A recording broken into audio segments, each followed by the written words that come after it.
अग्रवाल जी। Sir थोड़ा अपने बारे में बताइए, कहाँ से शुरुआती एजुकेशन है, कहाँ से आप बिलोंग करते हैं, बताइए। मैं नवरत्न अग्रवाल, हैदराबाद में एक बड़ी लगाई है जो जेवर में बिल्कुल एयरपोर्ट के नज़दीक है। वो करीबन 25 एकड़ में बनाई है। वो करीबन 11 तो वो इंडिया की मेरे को लगता है बिगेस्ट साइज़ की फैक्ट्री होगी अबाउट नमकीन से मिठाई के लिए। तो एक हमारा 130 मेंबरों का परिवार है और हमारे पिताजी 4 भाई आज जॉइंटली इसमें काम कर रहे हैं। और एक ही बात है, हमारे परिवार के सब बराबर हैं और सबके पास इतना काम है। जैसे एक भतीजा दुबई है, तो दुबई में हमारे मोर देन 20 आउटलेट्स हैं, फैक्ट्री है, वहाँ सारी सप्लाईज, और जैसे जहाँ की स्लाइड्स है, जितनी भी एमिरेट्स और फ्लाइट्स है उनमें सप्लाई करना। तो मैं देखता हूँ कि सभी में कर्मठता भी है, क्योंकि फादर और को मैं देखता था 18-18 घंटे की मेहनत करना। और तो हमारे घर में सारे ही मेहनती थे। मेहनत था। राजस्थान में क्या है कि कोई भी काम करते तो बिना मेहनत के रिजल्ट नहीं निकलते थे। और मेहनत में मैं देखता हूँ आनंद था, एक पूरा मस्ती के साथ, एक बिना भय और संकोच के पूरी, मतलब एक कस्टमर को भी कहते थे परमात्मा है। पिताजी हमारे जो कहते हैं कि परमात्मा है, और उसको मन से और भाव से मानना है, और शुद्ध पवित्र भाव से। कस्टमर जो प्रसाद लेके जा रहा है, मंदिर पे चढ़ रहा है, तो तुम मंदिर पे क्या देना चाहोगे?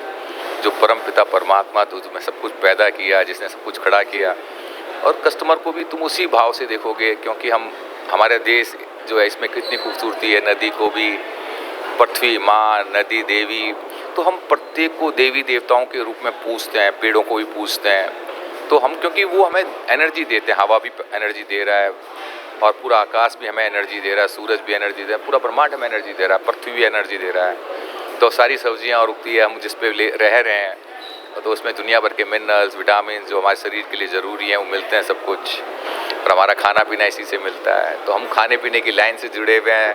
तो फादर कहते हैं कहीं आप लोगों की हमारी जिम्मेदारी है कि हम कस्टमर्स को, उन्हें मालूम है या नहीं है मालूम, तुम श्रेष्ठतम रॉ मटेरियल लो, श्रेष्ठतम मटेरियल बनाने की कोशिश करो, और कस्टमर्स को भी परमात्मा मान के चलो। और जो स्टाफ होता है, तो स्टाफ में भी कहते थे कि उसके परिवार की अल्टीमेट केयर करो, ताकि वो मनोभाव से तुम्हारे साथ जुड़ सकें कहीं। तो मम्मी और हमारे पहले मैं देखता था, आज तो नहीं करते, लेकिन अपने हाथों से खाना बनाना, ताई जी और स्टाफ को खिलाना। जैसे दूर से आए होते थे, एक बच्चे को जैसे रोटी, नहीं बेटा एक रोटी खा ले, बेटा नहीं खा ले, प्यार से पुचकार के, जैसे अपने बच्चों को कहते हैं प्यार से, उस तरह से कह के खिलाना। तो आज लगता है कि उस कर्मठता में, उस प्रेम में प्रत्येक के साथ आनंद ढूंढते थे। कस्टमर के साथ भी पूरे आनंद के साथ, उसके परिवार का, उसको जानना समझना।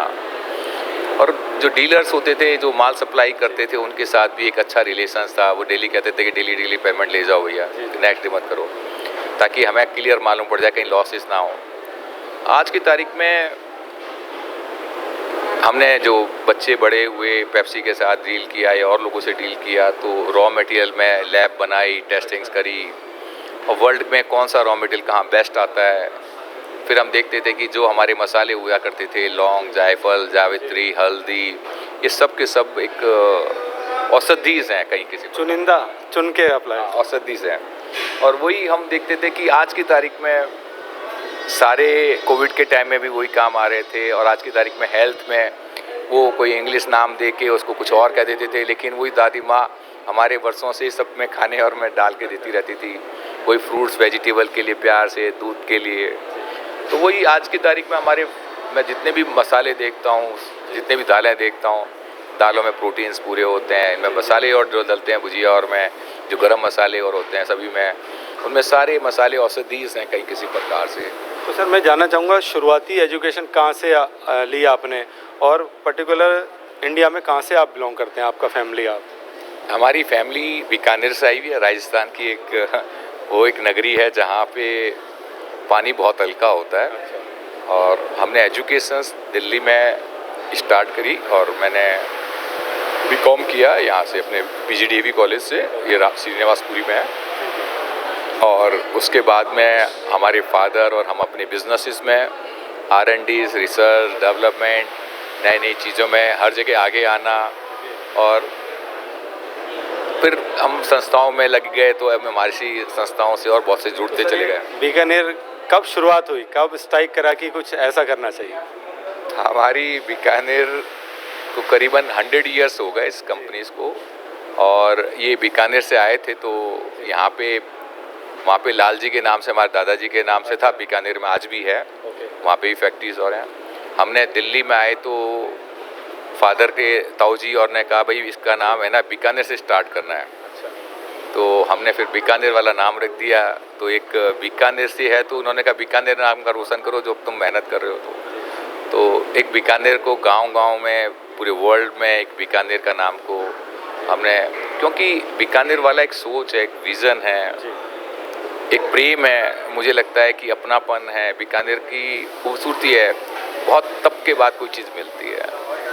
तो वहाँ से स्टार्ट किया हुआ है बीकानेर से, और हमने एजुकेशन बीकानेर से फिर दिल्ली आके करी।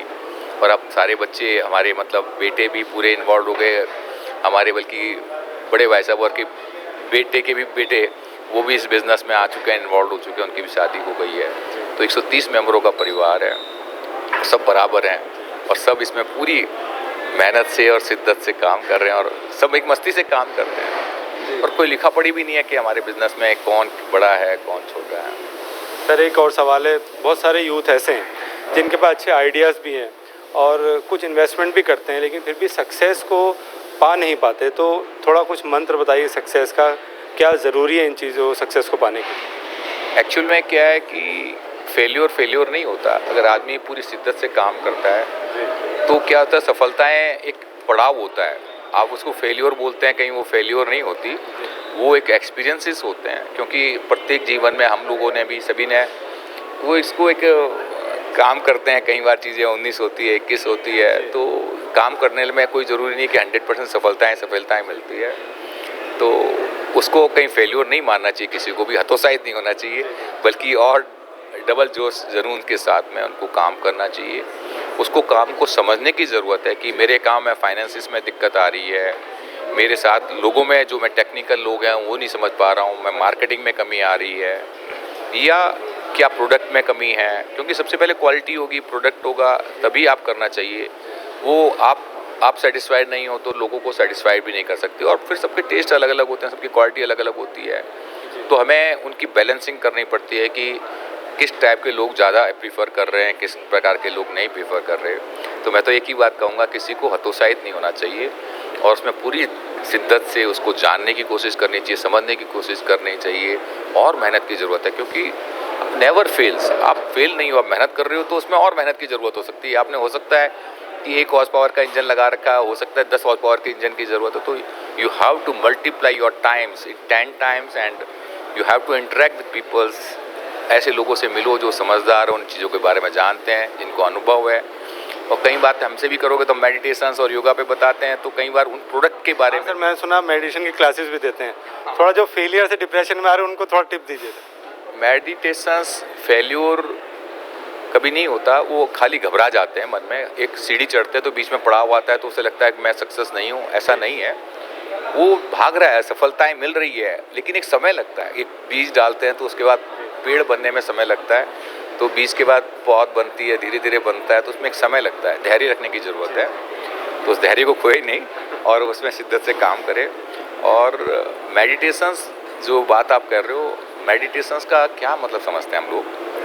मैंने जो मेडिटेशंस का मतलब समझता हूँ कि बिल्कुल सरलता से, सहजता से, प्रेम से अपने अंतस में अपने आप को देखना, गहराइयों से अपने आप को अनुभव करना, जानना, और उसके खुशबू को अनुभूत करना, उसकी क्वालिटी को। जैसे आँख कितनी प्यारी परमात्मा ने बनाई है, नाक कितनी प्यारी बनाई है, कैसे प्यारा ब्रह्मांड परमात्मा ने बनाया, कितना सौंदर्य है, कितनी शक्तियाँ हैं सब में, कैसे काम करता है सारा शरीर, उसमें कितना अद्भुत है, कितना आश्चर्य है, और कैसे काम करता है।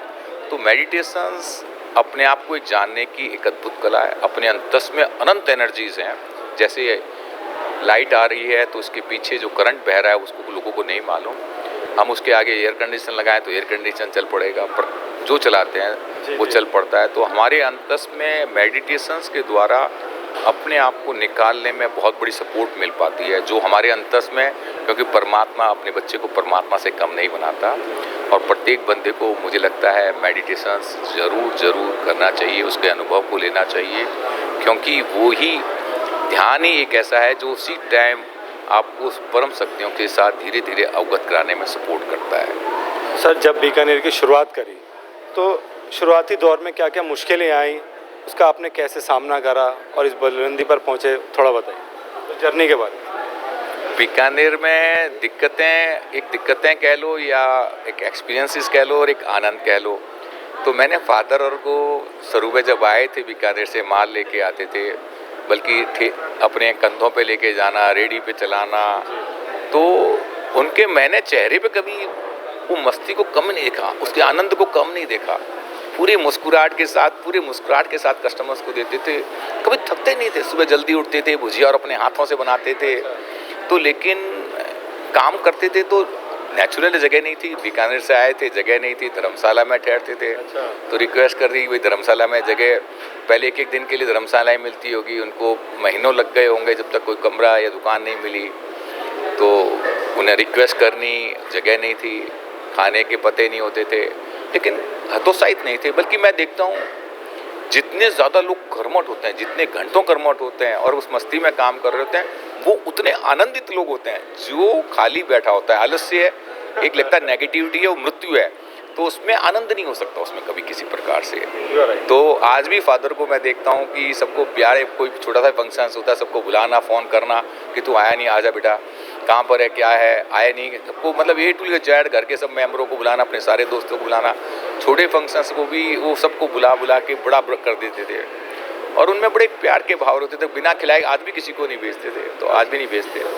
तो उनकी जो अनुभूतियाँ हैं वो ऐसे लगता है कि संत हैं कोई किसी प्रकार से। तो सर, आज कौन सी एडवांस टेक्निक आप लोग यूज़ कर रहे हैं, और जब शुरुआती दौर में थे तो तब का टेक्निक यूज़ की जा रही थी, थोड़ा वो भी। पहले हर चीज़ हमारी कढ़ाई और तेल वैसे होते थे। अब डे बाय डे हम लोगों ने जो समझा चीज़ों को, मशीनें आने लग गई जिसमें फ्यूल और कम लगने लग गए, ऑटोमेटिक मशीनें कटिंग हो गई, ऑटोमेटिक छानने वाली मशीनें हो गई। अब फ्रूट्स, वेजिटेबल, टमाटर, पोटैटो भी चाहिए तो हमें वो क्वालिटी का पोटैटो चाहिए, उस बीज का चाहिए, तो वो और उगाने लग गए। उसमें अब जितनी भी लैब लग गई कि उसके सेल्फ लाइफ का मालूम पड़ने लग गया। पैकेजिंग थी, पहले हम लिफाफों में देते थे, फिर थैलियों में आ गए, थैलियों में आराम देने के लिए, डब्बों में पैकिंग के लिए। फिर उसमें भी जैसे और एडवांस आए तो और पैकिंग बड़ी होने लग गई, बढ़िया, जिसकी लाइफ लंबी होने लग गई। और अब फ्रोजन में आ गए, रिटॉर्डेड फूड्स में आ गए, और मतलब पैकेजिंग की क्वालिटी और बेटर होने के कारण वर्ल्ड वाइड एक्सपोर्ट होने लग गया। पहले मैनुअल गलों में बैठते थे, अब उसकी जगह कंप्यूटरों ने ले ली, जिसके कारण हम ज़्यादा बेटर वर्क कर सकते हैं। कंप्यूटराइज आर्टिफिशियल इंटेलिजेंसीज और लग गई। बच्चों ने भी एजुकेशंस करी तो कम समय में ज़्यादा काम करने लग गए, टेक्निकल नॉलेज ज़्यादा लाने लग गई कि इसकी लाइफ कैसे है, ये क्वालिटी क्या है, क्या क्या चीज़ हो सकती है, कौन सा बेस्ट प्रोडक्ट है। तो आज गूगल प्लस गवर्नमेंट के सपोर्ट प्लस सब चीज़ें, तो सबका कॉम्बिनेशंस करके बहुत एडवांस हो चुकी है। पहले और आज की मैं कहूँ कि टेक्निक में और चीज़ों में बहुत ग्रोथ आ गई, बहुत ग्रोथ है। सर, एक बहुत अहम पार्ट है एम्प्लॉय, उसकी सेटिस्फेक्शन कितनी ज़रूरी है, थोड़ा ये बताइए। देखो, जैसे मैंने आपको पहले कहा कि हमारी मदर भी, इवन ताई जी भी अपने हाथों से खाना बना के खिलाती थी, आज तो नहीं करते और बड़े प्यार से करते थे। तो एम्प्लॉय का जो मैंने अपने जीवन में देखता हूँ कि जब तक एम्प्लॉय और एम्प्लॉय के परिवार का अल्टीमेट केयर, उसके परिवार तक का, उसकी क्योंकि स्टाफ की जिम्मेदारी है, उसकी जिम्मेदारी हमारी जिम्मेदारी नहीं बनती तो मज़ा नहीं आता। और फादर आज भी मैं देखता हूँ कि अगर उनको किसी स्टाफ का, जैसे जन्माष्टमी है तो भाई फ्रूट्स और भेज दो, उनकी छुट्टी व्रत है, किसी का कुछ है तो उनका ख्याल रखना, दिवाली में भी ख्याल रखना कि भैया इसने खाना नहीं खाया होगा, इसने ये नहीं किया होगा।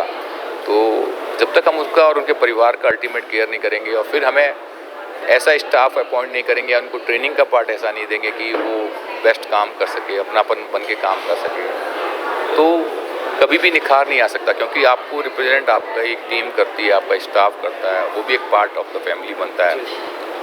उसको उसी के तरह से सोच के, विचार के काम करने की ज़रूरत है। तो हमारे परिवार में मैं देखता हूँ कि नेचुरल कुछ गलत तत्व आते हैं तो आदमी फिर डरने लगता है, वरना क्या है कि कोशिश सबकी हमारे परिवारों की होती है, कोई अगर मेहनत कर रहा है तो क्यों नहीं उसको सपोर्ट करेंगे, क्यों नहीं अल्टीमेट केयर करेंगे। और हम तो अतिथि देवो भव की बात जब कहाँ बीकानेर में करते हैं तो हम एक ही बात सकते हैं कि जो दुनिया की करते हैं और अपने घर का ही नहीं करेंगे तो किसका करेंगे कहीं किसी प्रकार से। तो सबसे पहले जो केयर होती है अपने घर से केयर होती है, अपने आप से, परिवार से, फिर आगे बढ़ता है इंसान।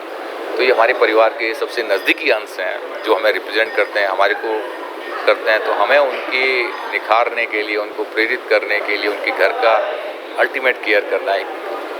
वो शुरू से जो भाव हैं वो हैं, होने भी चाहिए सब में, तभी जीत सकता है इंसान, नहीं तो जीत भी नहीं सकता। तो सर आज की बात करूं तो कितने प्रोडक्ट बीकानेर आज बना रहा है, थोड़ा बताइए। क्या अभी पेप्सी के साथ आपका टाई अप है या नहीं? अब पेप्सी ने वो नमकीन और बंद कर दिए बनाने, और आइटम्स कर रहा है, लेकिन वो नहीं बंद कर दिए जो हमसे बनाता था। और हमारे आइटम कितने बनते हैं, आज हंड्रेड्स ऑफ आइटम्स बन रहे हैं, और डेली R&D, रिसर्च, डेवलपमेंट चलती रहती है। तो क्योंकि आज पब्लिक को क्या चाहिए, क्वालिटी क्या हो, कैसे बेस्ट हो सकता है, तो वो सब चीज़ों को ध्यान करते हुए डे बाय डे नए नए प्रोडक्ट आ रहे हैं और एक्सेप्ट कर रहे हैं लोग। तो बड़ा खुशी होती है कि लोग एक्सेप्ट करते हैं उन प्रोडक्टों को, चीज़ों को। सर आज एक थोड़ा पर्सनल क्वेश्चन है, आज कंपनी की क्या टर्नओवर है और पहले क्या थी, कितना अचीव आपने करा?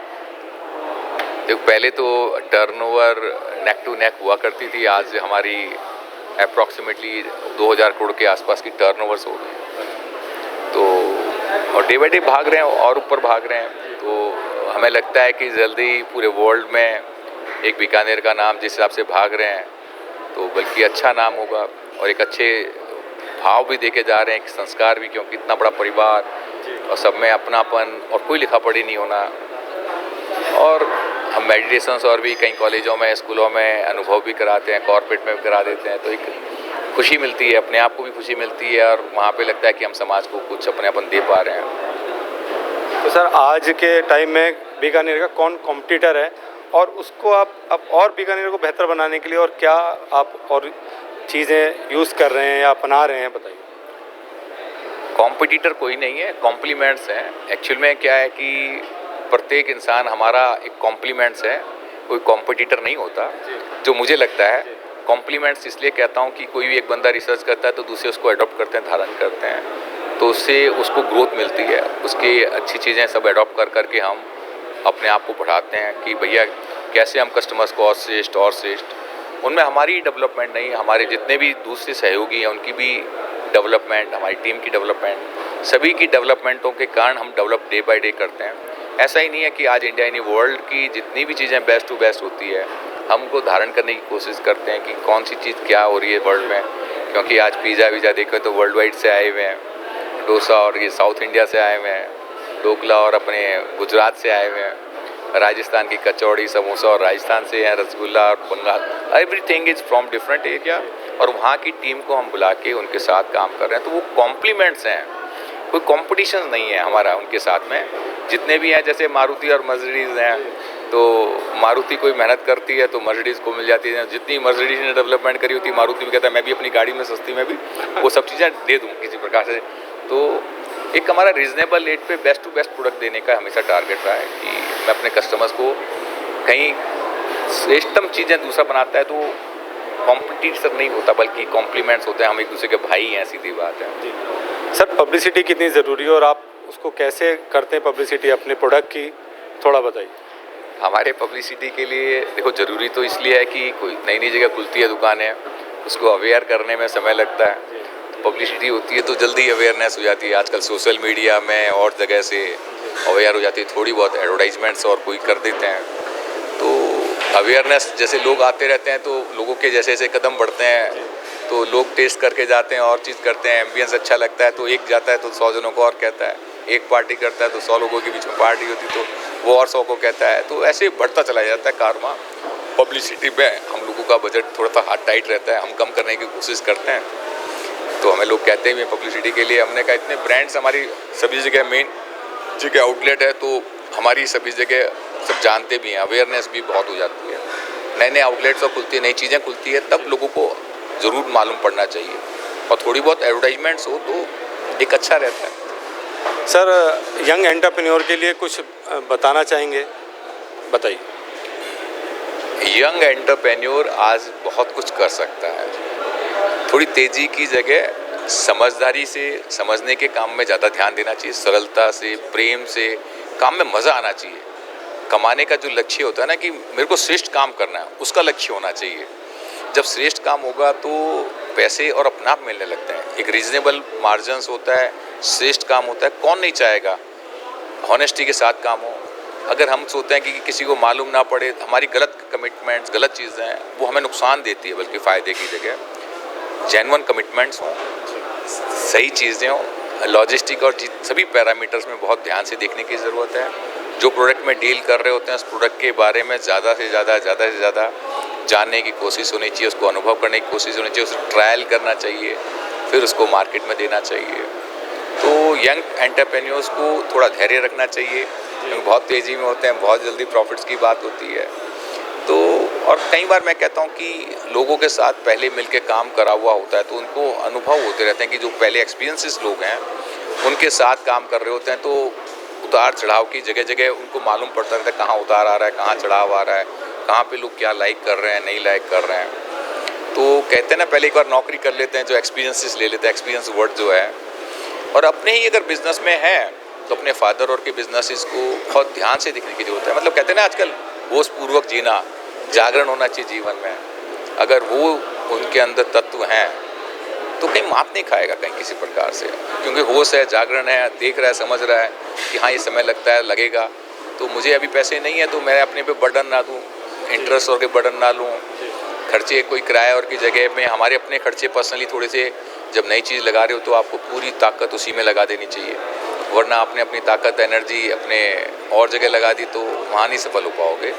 फिर तो कहते हैं ना कि फैक्ट्री लगाई है तो बोरियां बिस्तर लेके फैक्ट्री में जाना पड़ता है पूर्ण रूप से, और 24 घंटे आपको स्टाफ से पहले पहुंचना पड़ता है, स्टाफ के बाद तक जाना पड़ता है।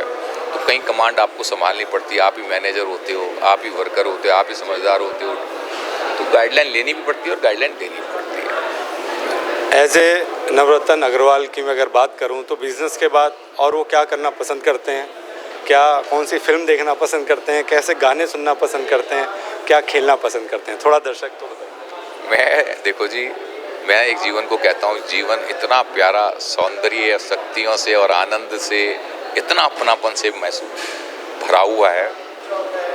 इस जीवन को जितना हम समझते हैं उतना कम है। मैंने अपने जीवन में कोई भी गाना आता है नहीं आता है, रेस्पॉन्सिबिलिटी, आगे आओ डांस करने में, नाचने में आगे आओ, गाने में आगे आओ। गाना नहीं आता, एक लाइन होती है, जैसे हम हरे रामा रामा रामा हरे हरे, हरे कृष्णा, उसको ही गाया जाओ, उसमें मस्ती लो, आनंद लो। कोई शब्द है जैसे सा बोलता है तो सा बोल, उसमें मतलब जीवन में आनंद लो हर जगह, और सबकी जगह आगे आओ, सबसे बातचीत करने में, कन्वर्सेशंस में, उसको जानने में। क्योंकि हम आपस में बैठ भी जाते हैं तो आपस में जानने की कोशिश नहीं करते, मैं कौन हूँ, आप कौन हैं, क्या करते हैं, नहीं करते हैं, आपकी फैमिली में कौन है, आप क्या सोचते हैं, क्या चल रहा है, नहीं चल रहा है। तो हम आपस में जब डिस्कशंस करने लगते हैं, एक दूसरे के बारे में जानने लगते हैं, अनुभव करने लगते हैं, और कोई काम हो रहा होता है, घर में खाली बैठे होते हैं तो उसको काम को अनुभव करने की कोशिश नहीं करते। मैं थोड़ा सा मैच वैच हो रहे होते हैं तो खेलने में ज़्यादा बिलीव करता हूँ, ना कि उसको देखने में ज़्यादा बिलीव करता हूँ। मैं नहीं देख पाता, मैं अनुभव ना, मैं ताश वाश खेलने में, ना पिक्चर्स विक्चर्स में ज़्यादा नहीं।